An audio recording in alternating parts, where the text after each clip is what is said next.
like I said, I'm coming to you from Iceland. It's the middle of the evening now, and we are expecting a volcanic eruption any minute now. So if you get lucky, we will be able to spice up the presentation with a little bit of an earthquake, maybe.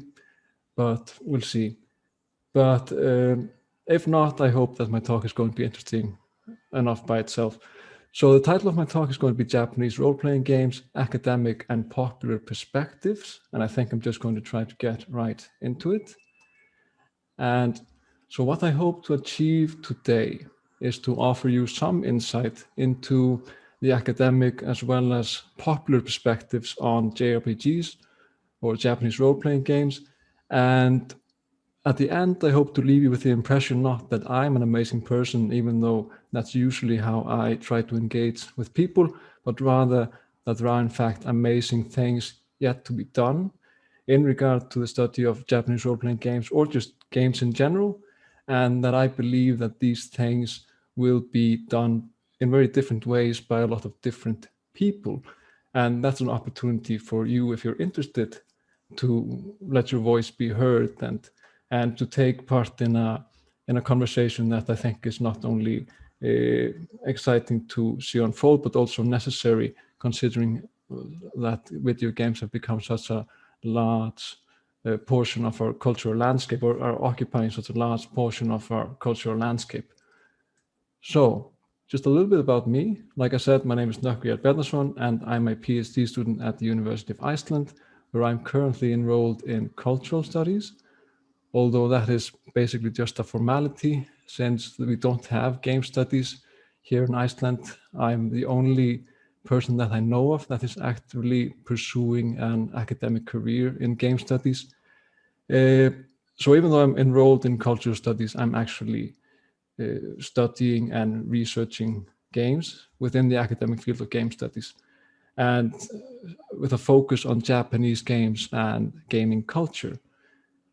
I have a background in comparative literature, Japanese language and culture, and theory of practical publishing, and all of these things sort of inform what I'm doing, both in regard to my academic career, in quotes, and my work as a YouTuber.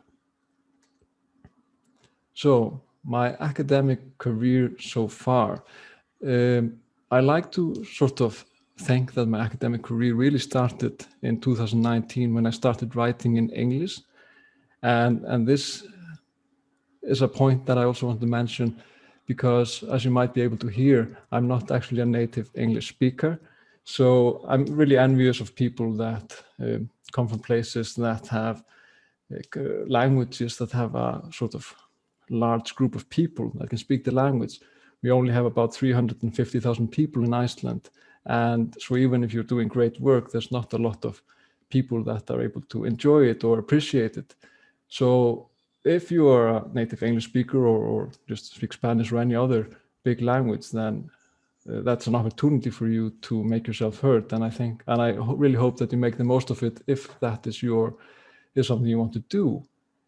But I've entered the English academic world, or maybe you could even call it the international world of academia. And it's been great fun to speak with other academics about these subjects. I've been sort of isolated, and even just this talk is a part of me kind of getting out there, and it's a real honor to be able to do so. But nowadays, as a researcher, I'm almost exclusively focusing on Japanese games, even though as an Icelandic researcher, I had done some other kind of work. And the work I have been doing, or have already done, mainly focuses on the questions of genre, media ecology. And when I talk about media ecology, I'm talking about the sort of media landscape of Japan, in the sense that how do games, anime, manga, and all these different things sort of work together. And lastly, issues of hardware. And my PhD thesis is centered on this idea of sort of national game studies, which I will be talking about a bit later as well. And all of this, the framework for this sort of academic publication thing, is sort of characterized by a really slow process And the feedback you get from submitting to peer-reviewed journals and stuff is very detailed, but limited in the sense that it's not from a lot of people. And in comparison, I'm also doing this thing, and I have these curtains opening very majestically here. So I also have this thing, and this is my YouTube channel, which I run with my brother, and it's called Birds of Play. And it's a YouTube channel dedicated to the study and the appreciation of Final Fantasy, which is one very prominent franchise within the JRPG genre. And I've been doing this since the 17th of June this last year, and it's great fun. And one of the ways it differs from the sort of academic stuff I'm doing is that I'm publishing a video weekly, and I'm getting feedback right away, which is very different from academia, where I take a long time writing, and then it takes a long time to get feedback, and then just the whole publication process can take a year or more. So this has been great fun, and it's a very interesting medium to sort of discuss these sort of things, because I think we often think about academia and stuff that is being done at the university level or something as sort of more true or more real than these sort of more journalistic or popular approaches to cultural production. But I think that there's a lot of very important work being done there as well, and I wanted to be a part of that as well. But starting with a sort of more academic perspective, I want to talk a little bit about the framework or the establishment that have been set up that enable this sort of study. So firstly, I don't know how familiar you are with game studies as an academic discipline, but the academic field of game studies is something that has emerged as an independent field that is dedicated to the study of games. And this is something that happens at the turn of the century. And we can see this really coming into its own with the publication of dedicated peer-reviewed journals, conferences, regular conferences, and university programs, even though these university programs aren't all that widespread. For example, we don't have a game studies university program in Iceland, which is the reason I'm in cultural studies. Game studies is a relatively young field, and especially in the early years, it was characterized by a sort of gold rush where people were rushing in to sort of talk about these really pioneering ideas that hadn't been put to paper before, and sort of defining the field, defining the epistemological boundaries of the field, what the object of study really was, and stuff like that. And even though that kind of stuff is still possible, people have sort of moved away from it, not necessarily because there is a consensus or people agreed that the answer had been found, but rather they just kind of got sick of it then, because there are so many other things to do. And that's where the diversification of the field really comes in, and these subfields emerge. And one subfield that I am especially interested in now is, or a potential subgenre of game studies, is this idea of national game studies. And national game studies is game studies that is concerned with games as representative of local as opposed to global forces. So we could maybe just call it local game studies, but the reason that I refer to it as national game studies is that the way this kind of study historically emerges within game studies is by looking at how certain nation states, directly or indirectly, are producing games. And in this context, Japan is occupying a very privileged position. A lot of the study that's being done on national game studies or local game studies is being done on Japanese games. And maybe understandably so, like if we just look at movies and the cultural output globally, where it is often just West versus the rest. Japan has set itself up as a sort of contender to the West. So it's Japan versus the West in some sense, at least, especially at a particular point in time, that this paradigm might be changing. But we can see that this is being studied with various book publications, journalistic and academic. And then we also have Replaying Japan, which is a yearly conference and also publishes an academic journal. And this is the only journal that I know of that focuses on national games, or just like the game production of one country and the culture of gaming.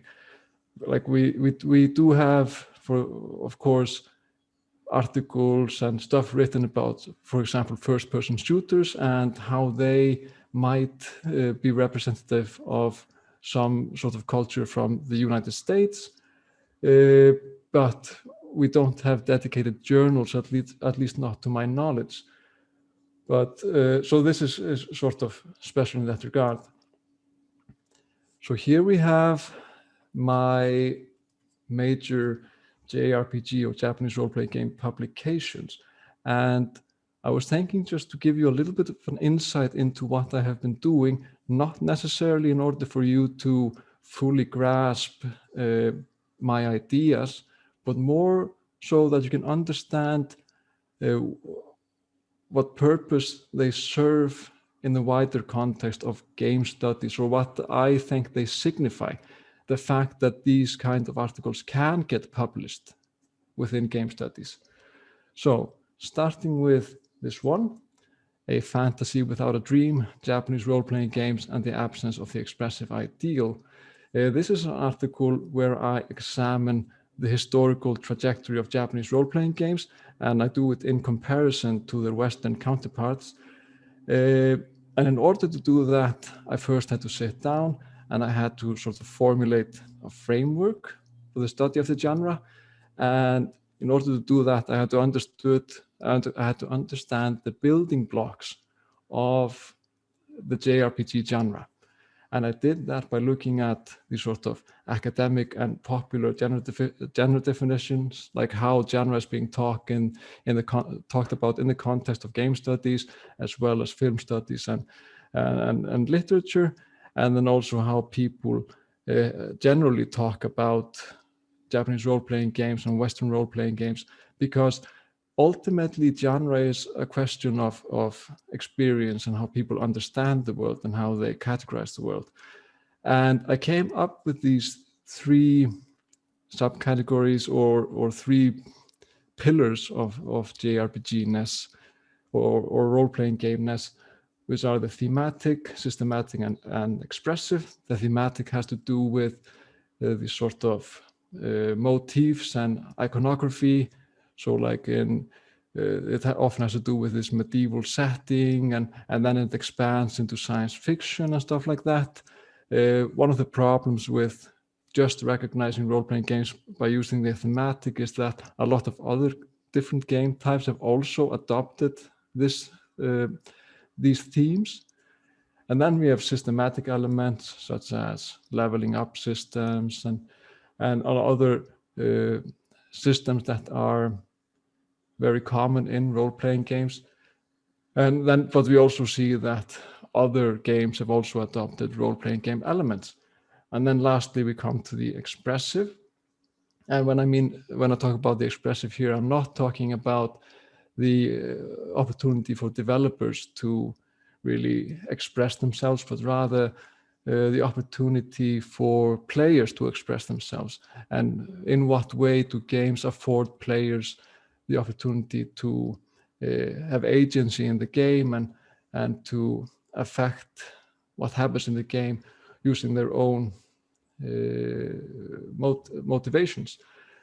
So, and it is this sort of, and this expressive dimension also occupies a privileged position, I think, in the hierarchy of these three different pillars. one reason is because, for example, in Dungeons of Dragons, the thematic and the systematic are thought of as being subservient to the expressive.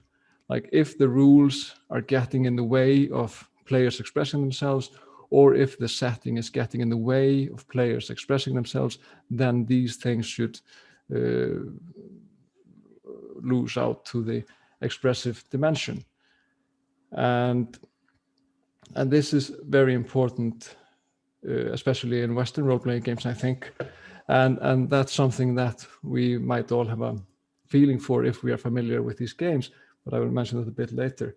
So I then examined how JRPGs and Western role-playing games can conform differently to these criteria, not just as separate entities, but as separate entities in time. So you can sort of see the historical development. And then I throw in two different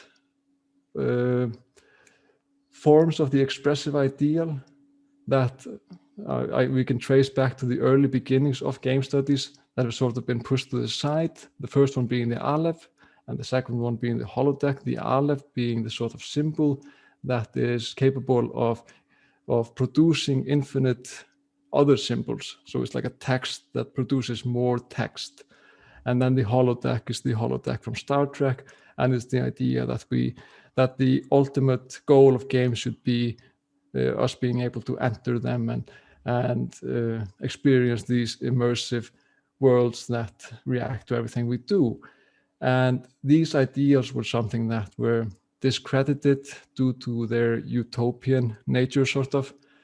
But what I talk about in this article is that even though they have been discredited academically, they have nevertheless, they seem to have served as a roadmap or an ideal to strive for in the West more than in Japan, where the West has sort of tried to emulate the creativity that Dungeons and Dragons afforded by using a very human game master, while Japanese role-playing games focused more on just telling a story and using the system to move that story along. So JRPGs seem to have distanced themselves from these ideals to a larger extent than Western role-playing games. And now we come to what this actually is. So this is basically, I think, just me putting the common knowledge in quotation marks into an academic context. So you're very likely to have heard, if you are invested in these sort of games, that Western role-playing games are about choices and Japanese role-playing games are about story. And this is what I'm talking about when I'm talking about that this is a very new field, and there's a lot of things we can still do that are yet to be done. So we still have room, and that something like this get published signifies that there is still room for this definitional or foundational discussion about these really basic things. And even though they're basic, it doesn't mean they are we should take them for granted. And that's where the academic process comes in. But this is what I want to show you, that something that this gets published is meaningful in itself, despite whether it's a good answer to the question. So next we're going to this one, a recipe for disaster, the emerging ludomix and the outsourcing of narrative. So this article examines the concept of the ludomix. The ludomix is a new term that was proposed at for the DERA conference of 2009 that took place in Kyoto, Japan. And it's basically a multimedia or transmedia franchise media mix in Japanese context that has a game at the center of it, that has a game at the center or at the top of the hierarchy. And the way I examined the ludomix was by taking the Final Fantasy 15 universe, so just not Final Fantasy 15 the game, but the Final Fantasy 15 universe, as it was called, which includes many more games and DLC episodes and a movie and books and manga and all this different stuff. And I examined the Ludomix, and I posited that the Ludomix is something that exists at the intersection of traditional media mix or transmedia strategies and game development. So both of these things are evolving over time. Media mix strategies are evolving and game development is evolving. And in order to understand how games like Final Fantasy fit into all this, we have to look at both of these things together. And together, they seem to, in this particular instance, they seem to have resulted in the outsourcing of Final Fantasy 15's narrative to outside the ludic sphere or outside the game itself. So I don't know how familiar you actually are with Final Fantasy 15, but one of the major points of criticism was that its story seemed to be somewhat lacking, which is a very harsh piece of criticism directed at a Final Fantasy game that is often enjoyed mainly for the story. So this thing affected the critical reception of the game very negatively. And the common knowledge that this is putting into an academic context, I think, even though I'm simplifying quite a lot, I think. So it's saying that books are easier to produce than games.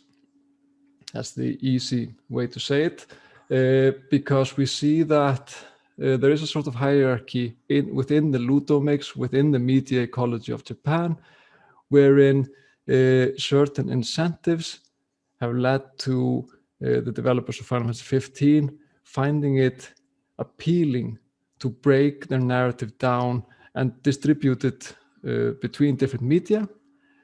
And for example, when the last DLC episodes of Final Fantasy 15 were ultimately cancelled, they ended up just making a book instead. And so using the idea of the Ludomix as a framework, we can better understand the disproportionate load that is imposed on media via these sort of transmedia collaborations. That's that. And then we have this one. This actually isn't published yet. This is a chapter in a book that is coming out this year, I think. And it's a book dedicated to the study of Japanese role-playing games. And if you're interested in the academic study of Japanese role-playing games, look forward to this book. And I just write one chapter. It's a collection of articles. And this chapter of mine is examining the sort of hardware preferences and how they have shaped the development of the genre. And what I mean by hardware preferences is that the Japanese role-playing games, for example, have mainly been developed for consoles as opposed to the PCs or personal computers. And it's very interesting because these different platforms, they have sort of different cultural connotations, and they also evolve very differently. So, for example, about the cultural connotations, consoles, just like the Nintendo Famicom or the Nintendo Family Computer, which in English would be the Nintendo Entertainment System, the original Nintendo computer, which confused mothers for years to come, thinking that every game was a Nintendo game. So yeah, and a family computer, so it's intended for everyone. While PCs in Japan, just like in other places, they were more expensive and they were also just more difficult to operate. So they attracted a more hardcore or nerdy crowd even. And how this maybe affects Japanese role-playing games is that Japanese role-playing games make the move to console a lot earlier than Western role-playing games. And they do that in part in power of the media ecology of Japan. So they use the already accepted media of anime and manga. For example, Dragon Quest. Dragon Quest is often thought of as being the first Japanese role-playing game. And Dragon Quest uses this, hired the same artist that does Dragon Ball. So it's the name is similar for a reason, Akira Toriyama. And in doing so, they brought role-playing games to the public, into the mainstream, and sort of popularized the genre much earlier than it was popularized here in the West. In the West, we could maybe look at the publication of films such as The Lord of the Rings, or the success of the Lord of the Rings trilogy as a start of the sort of role-playing games and fantasy elements being truly accepted by the mainstream, and not just in these sort of nerd or circles. And these computers also have very different evolutions. The evolution of consoles being very sporadic, so you have these generations. PlayStation 5, for example, is meant to signify a significant leap from PlayStation 4 and PlayStation 3 before it. And even though these terms are often like posted or pushed forth as sort of marketing stunts, for example, their case has been made that there isn't actually all that much difference in the terms of the Nintendo Entertainment System and the Super Nintendo Entertainment System in terms of hardware power. So it's also just our idea of it. But the idea is that we are leaping forward in terms of technological power. And as games on these consoles, and now I'm talking sort of specifically about the Final Fantasy series, it has seen the interests of console manufacturers and game developers such as those that make for the Final Fantasy series. Their interests have aligned in the sense that Sony benefits from Final Fantasy showing like the best that the hardware can do and stuff like that. And in this sense, JRPGs have sort of emphasized visuals. And if they haven't emphasized visuals in this way, they often do it by using anime in the same sense as Dragon Quest. So this is a sort of historical analysis that is concerned with the idiosyncrasies of Japanese role-playing games, and just goes to show that Japanese role-playing games have often been symbiotic with the mass appeal of consoles, and that the mass appeal of consoles has attributed to the mass appeal of Japanese role-playing games and vice versa. So that's enough about that. If you have any questions about this, just read the articles. No, you can ask me later, of course. So now moving on to YouTube, or the popular framework as I have called it. So there are a lot of distribution channels for the sort of more popular discussion about these sort of things. We have YouTube, we have Reddit, Facebook, Twitter, Instagram. And what unifies all of these channels in terms of what's being discussed is a community. And this is maybe the thing that surprised me the most, because even though I'm you could probably say, hardcore Final Fantasy fan, I had never really been a part of the Final Fantasy fandom until I started the Birds of Play YouTube channel. And it's really interesting, not only as a fan, but also as a researcher, to sort of take part in the sort of discourse and the rhetoric that is taking place about not only Final Fantasy, but Japanese role-playing games in general. And I'm looking forward to seeing more of that. And here we have a very loaded slide. We have the Birds of Play YouTube channel. And oh my God, what is that subscribe button? I guess you have to subscribe. No, you choose. You decide. If you're interested in Final Fantasy, you're welcome, and I would love to see you. And I can also see the subscriber count rise or fall in real time. And I actually lost a subscriber just before this talk started, so my serotonin levels are very low at the moment. No, I'm just kidding. Okay, so my wife has to leave now. Okay, so the Birds of Play YouTube channel is set up, and the mission statement is that we are studying Final Fantasy in order to deepen our understanding of these games and our appreciation of the games themselves. So when I entered game studies in Icelandic many years ago and was reading game studies from abroad, one of the things that struck me is that there wasn't a lot of scholarship pertaining to just to games themselves and sort of in order to deepen our understanding of games themselves, and that is still sort of the case. A lot of scholarship, or the vast majority of scholarship, actually uses games to tell us something more profound about games or gaming in general, and that's totally fine. But this then is an outlet for me to actually just talk about the games themselves in order to understand them better and enjoy them better. And I do this in at least 3 different ways. So this was sort of the original idea for the channel, just to be a sort of hardcore game studies channel, and I was going to analyze games, and it was going to be no different from my academic work.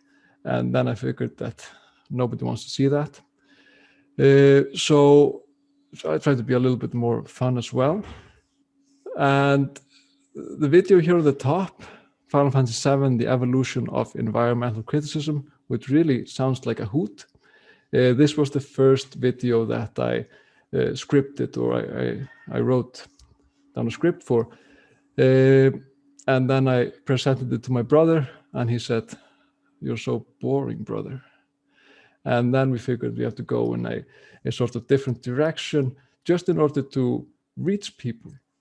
Because I think this is something that people might be interested in once they know who you are and once they have gotten to know you a bit. Final Fantasy X-2 and the Death of God. That sounds like a party. But oh well. This seems to be a lot more popular.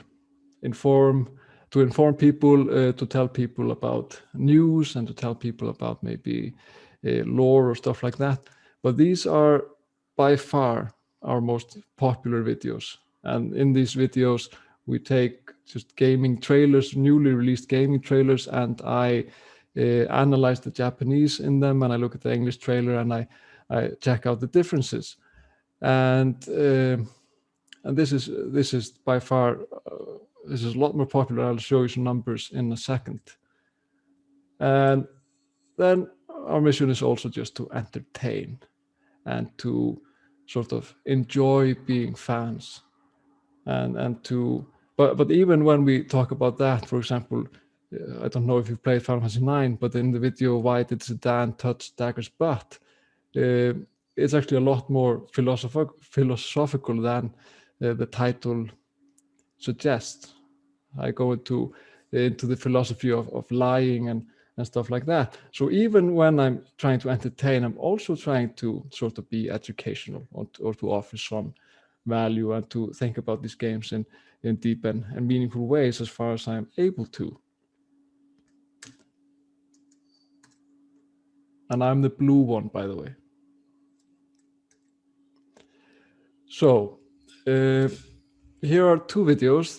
The one on the right is the first video I scripted, and the one on the left is the Japanese trailer differences for Final Fantasy 16, which a lot of people are very hyped about.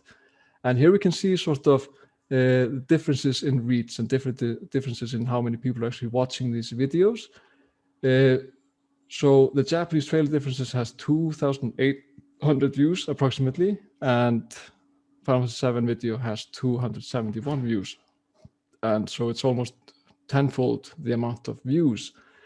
And this, of course, at least for a beginning channel, really affects your strategy moving forward. So it's really interesting how the platform is able to influence what you want to do. Of course, you're free to just be yourself, and I think that's what we do. But we sort of prioritize what we are doing in what order by looking at stuff like this. So we are shaped by the platform to some degree. We have to consider searchability, and that's where the new games come in as well, because that's our sort of entryway into being searchable, because YouTube is a search engine in addition to being a video provider or distribution service. And if the video is about something current, then people might be searching it. But usually, because I'm talking about the Final Fantasy series, which the first game got released in 1987, which is incidentally the same year I was born. So we are talking often about games that are more than 20 years old. And it's really amazing that these sort of games still have a dedicated audience. But in order to reach a lot of people, we still have to think about what's current. And we also have to think about length, but I don't really think about length all that much. Like YouTube wants people to stay on the platform for a long time, but I prefer making this sort of short, well, not necessarily short, but condensed videos. Instead of making a hour video about something, I try to condense it into 10 minutes, 15 minutes.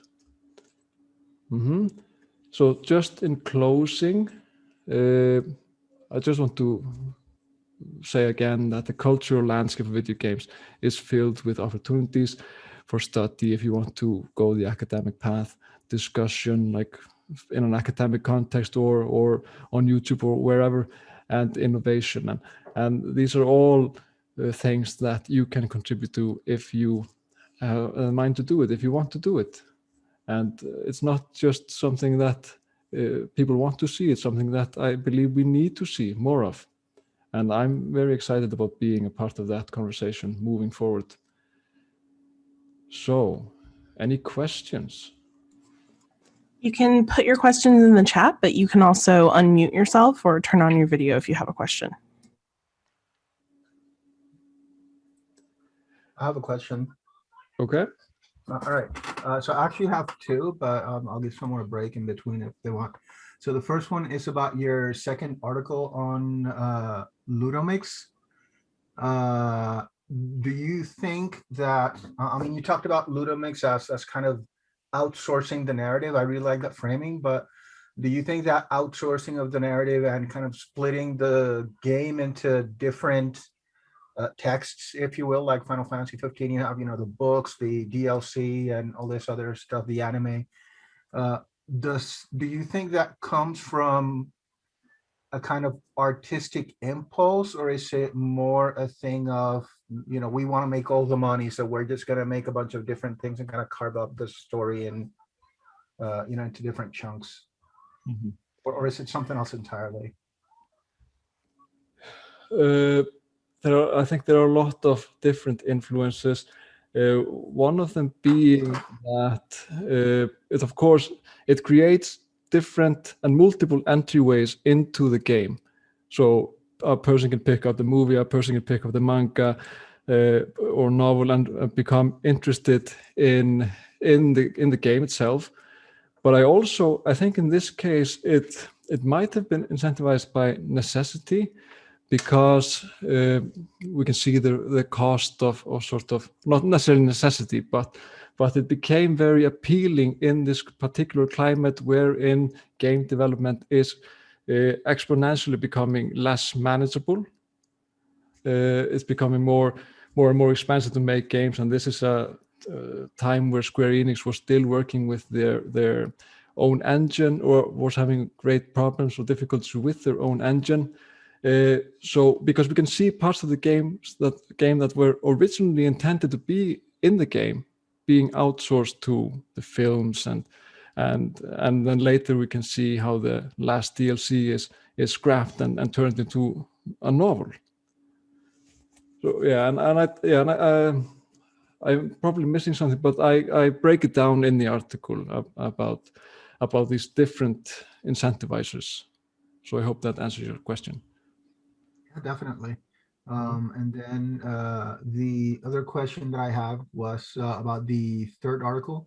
You mentioned that JRPGs made the jump into consoles, which are more of a mass appeal kind of platform than PCs, than the WRPGs are. And I'm sure that there are a lot of reasons for this, but I'm wondering, is it possible that the visuals might have played a role in this? Because when I compare, for example, the first Dragon Warrior, the first Final Fantasy, right, all of these very early JRPGs, they look by far much better, more pleasing to the eye than things like, Ultima and Wizardry. So I'm thinking, do you have any thoughts about whether that might have played a role, or if it was maybe something else and not so much the visuals and aesthetics? Uh, I think visuals become very important very early on.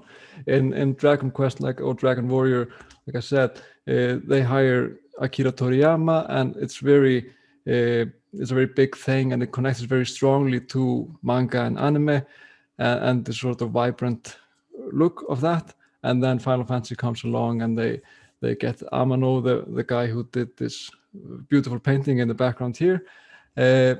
So they are, which is very different, and it's sort of the reason that Final Fantasy isn't as anime inspired as the other ones. It is anime inspired to a large extent, but not as much as these purely anime games.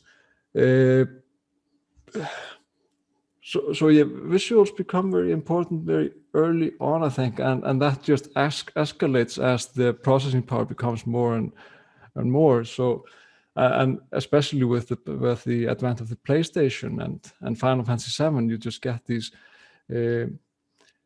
huge emphasis on cinematics, and also because these cinematics and these pre-rendered cinematics is what maybe shows, even though it doesn't genuinely show the processing power of the hardware itself, it's very good for advertisements and to show a compelling side of your game without having to play it, because that's also one of the difficulties of advertising games, that you can't just, aside from demos and stuff like that. All right, awesome. Thanks, and thanks for being here. Yeah, thank you. We do have a question in the chat. I'll go ahead and read it very quickly here. Pamela mentions, I'm really interested in the push and pull between fans and game creators. I'm curious if you feel that the Ludomix gives fans stronger influence in future game development directions, as well as how many game creators may control to what extent fans participate. Could you speak more to this? Mm-hmm.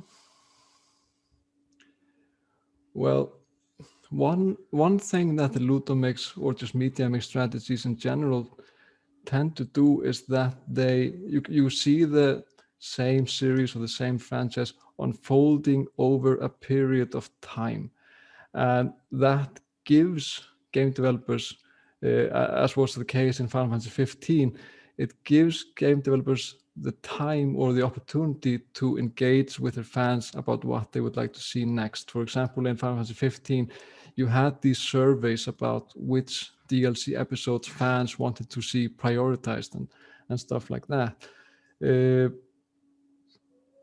That's how games may control to what extent fans participate. Yeah, and this framework of time gives, I think, game developers the opportunity to let fans interact with them, but it's of course up to them. I think it's they use it in different ways. I hope that answers your question. Yes, thank you. Yep.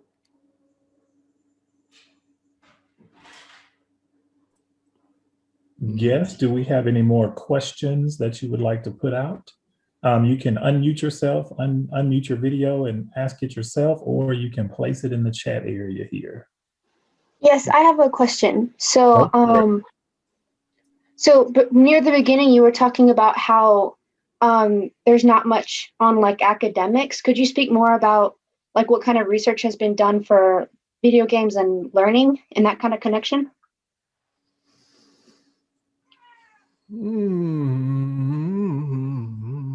It's a big question. Like, and I sadly lack the expertise to really answer it. All I can do is talk about what I have contributed to that field. I published an article last year about playing as traveling and how games as a sort of medium for travel can be a platform for education. And that's something that's online, but I'm having difficulties sort of summarizing it, but it's sort of borrowing traditional ideas about travel and what travel means to us, because we have different ways of travel. We have this sort of mass tourism that is often discredited, but we also have this transformational idea about travel, which is a very historic concept. Like we can trace it all the way back to the Odyssey and stuff like that, where we see people returning from their travels, a new man. Well, not Odysseus' son. He's changed, but Odysseus just wanted to get home, actually. So travel can be meaningful and not meaningful, and by looking at and by engaging meaningfully or actively with games as travel or as venues for travel, we sort of open up a gateway in order for us to make game playing a transformative experience. So hopefully that gives you something. Yeah, that was helpful. Thank you. No problem. There was a comment posted in the chat about attendees can check out the International Journal of Role Playing with a link that is in the chat there. And then also we have placed an evaluation for this session. So before you completely log out, please click on the evaluation, give us a little bit of feedback and help us with our programming and other things here at Trinity River.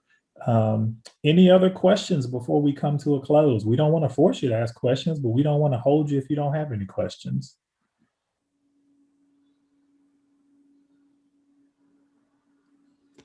Since we're talking about, since we are, like, give me 1 second.